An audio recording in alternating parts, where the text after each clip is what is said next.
Let's all take a second and thank Mikhail Gorbachev, because if it hadn't been for him and the influence he had on the Soviet Union releasing the power on the Eastern European countries, the Iron Curtain wouldn't have fallen when it did, and Sapkowski probably would never have become a writer. Maybe he was so desperate by the times, seeing everything just crumble. It all influenced his writing. Even his background as an economist, you see that in The Witcher as well. He talks constantly about a question of price and how everything has a cost. Even magic has a cost. The monsters came because of it. He went through hunger strikes. He went through times in Lodz, Poland, when all they had was butter and flour. In many interviews, he's been asked about his childhood and about how he grew up.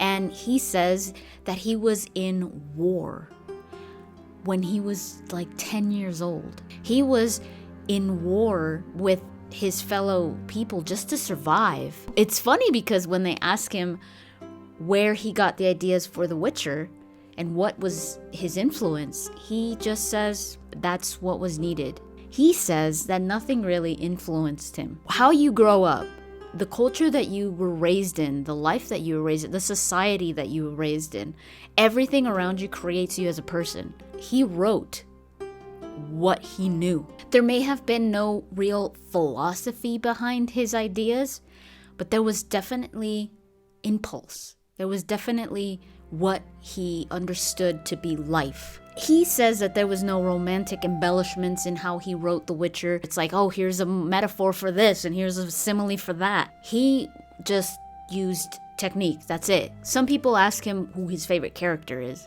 and he says, I don't have a favorite character. The characters are there for a reason. If I need a character to do something, I create that character to do that thing. And he speaks of never using the genre to get away with anything. Fantasy, sometimes people think, okay, you could write anything you want in a fantasy, in a sci-fi. What he believes in when it comes to fantasy and how he represents it in his writing is that fantasy needs to seem probable. If there wasn't an aspect of realism in what he was reading where people could be like, that could happen, or actually that does happen, or substitute the monster with some horrible person and you've got real life. There's nothing fantastical about it. He likes to call himself a trailblazer because he started a movement in Poland. Nobody wrote fantasy really. When he started to write fantasy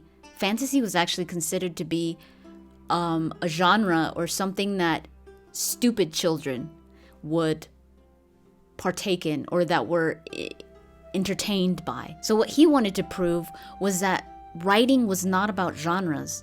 It was all about technique. He was and continues being extremely confident. He knew that he knew what he was doing and that only he could have done it.